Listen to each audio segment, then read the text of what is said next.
اور جو ساری چیزیں استعمال کرتے ہیں کھانے سے لے کے پینے سے لے کے، وہ ساری چیزیں اللہ تعالیٰ کی رحمت کی وجہ سے ملتی چلی جا رہی ہیں، اور جس دن اللہ تعالیٰ نے اپنی رحمت روک لی اس دن وہ ساری چیزیں تو میرے اختیار میں ہیں ہی نہیں۔ اور اس کے بعد پھر فرمایا کہ کفار کا جو رویہ ہوتا ہے وہ آخرت کو نظر انداز کرتے ہیں، رب کی آیات سے اعراض کرتے ہیں، ان سے جب کہا جاتا ہے اس طرف آؤ تو توجہ نہیں دیتے، پھر خرچ بھی نہیں کرتے اللہ کی راہ میں، اور پھر یہ کہ قیامت کا انکار کرتے ہیں، سمجھتے ہی نہیں ہے کہ ان کو آخرکار اللہ کے پاس آنا ہے۔ اس کے بعد سورہ یاسین کا وہ اہم ترین حصہ شروع ہوتا ہے۔ ہم نے پڑھا کہ سورہ یاسین اپنے مردوں کو سناؤ، یعنی جو شخص اس وقت عالم نزا میں ہو اور یہ نظر آ رہا ہو کہ وہ اللہ کے پاس روانہ ہونے والا ہے، اسے سورہ یاسین سنائی جائے۔ کیوں سنائی جائے؟ اس کی دو وجوہات ہیں۔ ایک تو یہ کہ سورہ یاسین جو اس فرد کو سنائی جا رہی ہوگی جو اس دنیا سے جا رہا ہے، تو اس کے سامنے ایک نقشہ آ جائے گا کہ اب میں کدھر سے کدھر جا رہا ہوں۔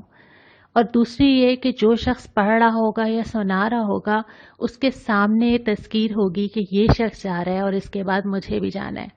لیکن شرط کیا ہے؟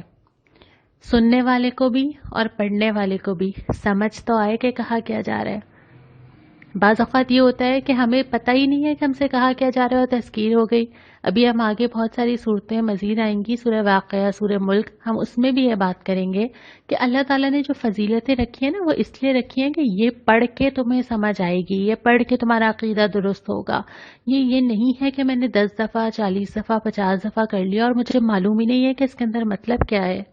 تو موت کے وقت کی جو تذکیر ہے نا، یہ مرنے والے کے لیے بھی اور زندہ کے لیے بھی ہے، اور دو طرح کے موضوعات آتے ہیں۔ پہلے یہ کہ کیا ہونے والا ہے، سور پھونکا جائے گا، چاہے وہ موت کا وقت ہو چاہے وہ سور کا وقت ہو، وقت تو حساب کا شروع ہو گیا۔ دوسری بات یہ کہ انسان پوچھے گا کس نے مجھے اٹھا کے کھڑا کر دیا، یہ کیا ہوا، یہ کون سی دنیا آ گئی، اور سب کو حاضر کر دیا جائے گا، سب موجود ہوں گے، بدلے کا وقت بس آ پہنچا ہے۔ اب سب بتائیں گے کیا کیا لے کر آئیں گے۔ جو جنتی لوگ ہیں وہ تو مزے میں ہوں گے اپنے رب کے پاس، جو مجرم ہیں ان کو چھانٹ کے الگ کر دیا جائے گا، اور یہ بھی پوچھا جائے گا کہ ہم نے تمہیں ہدایت نہیں دی تھی، کیا تمہیں پتہ نہیں تھا کہ تمہارے سامنے سب کچھ کھلا ہوا نہیں تھا؟ اور اہم ترین بات یہ ہے کہ انسان اپنے منہ سے گواہی نہیں دے سکے گا۔ اتنا لمبی تقریر میں کر سکتی ہوں میرے حق میں، اپنے آپ کو ڈیفینڈ کرنے کے لیے، اپنی تعریفیں کرنے کے لیے، اپنے ریزنز دینے کے لیے، لیکن اللہ تعالیٰ کہہ رہے ہیں نہیں، زبان نہیں۔ جہاں ضرورت ہوگی زبان کی گواہی کی وہاں لے لی جائے گی، لیکن منہ بند کر دیا جائے گا، ہاتھ سے پوچھا جائے گا کہاں استعمال ہوئے، پاؤں سے پوچھا جائے گا کہاں چلے، خود ہی اعضاء بتا دیں گے کیا کیا کرتے چلے آئے۔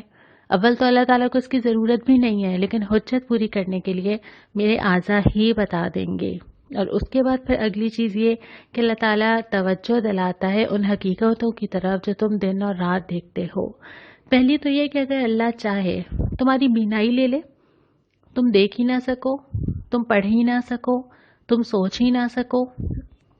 اس وقت جو میں اور آپ قرآن پڑھ رہے ہیں الحمدللہ، کہ ایسا ہو سکتا ہے کبھی خدا نہ خواستہ کہ مجھے یہ موقع دوبارہ نہ ملے؟ اللہ نہ کرے وہ کسی چھوٹی سی شکل میں میری آنکھ میں کوئی الرجی ہو گئی، میرے سر میں کوئی درد شروع ہو گیا، میرے ساتھ کوئی میڈیکل پرابلم شروع ہو گیا، میں اگلے سال نہ پڑھ سکوں۔ کیا اس کا چانس نہیں ہے؟ ہو سکتا ہے نا ایسا، اور ہو سکتا ہے کہ جو مہلت آج ملی ہے وہ پتہ نہیں اگلے مہینے اور اگلے سال ملے گی یا نہیں ملے گی، اور اتنی سہولت جو ابھی ہے وہ پھر ملے گی یا نہیں ملے گی۔ یہی فرمایا کہ اللہ تعالیٰ اگر تمہاری بینائی لے لے، اللہ تعالیٰ اگر تمہاری چیزیں مسخ کر دے، اگر اللہ تعالیٰ تمہاری صورتحال خراب کر دے، کہاں جاؤ گے، کیا کرو گے؟ اور پھر فرمایا کہ جس کو ہم لمبی عمر دیتے ہیں اس کی ساخت کو ہم الٹ دیتے ہیں، وہ پلٹ جاتا ہے بالکل۔ بہت سمجھدار، بہت ہوشیار، بہت تیز، بہت فیصلے کرنے والا، بہت عقل والا، وہ کیسے پلٹتا ہے کہ اپنا نام بھی بھول جاتا ہے، بات بھی صحیح کرنے کے قابل نہیں رہتا، سوچنے کے بھی قابل نہیں رہتا۔ کیا یہ نشانی نہیں ہے؟ اور اس کے بعد یہ کہ جس نے زندہ پہلے کیا تھا، جس نے پہلے بنایا، وہ دوبارہ بھی ویسے ہی کھڑا کر لے گا۔ وہ اسی طرح جب وہ ایک دفعہ میری آنکھ، کان، ناخن، جسم بنا سکتا ہے، اس کے لیے کیا مشکل ہے کہ ایک دفعہ بناؤں یا 2 دفعہ بنانا ہے؟ سمجھنے کی بات یہ ہے کہ تم سب نے اس کی طرف پلٹنا ہے، باری باری، ایک کے بعد ایک۔ کل میری نانی تھی، پھر میری امی، پھر میں، اور پتہ نہیں کس کی باری پہلے اور کس کی باری بعد میں۔ جانا تو ہے، کھڑا تو ہونا ہے۔ تو اگر یہ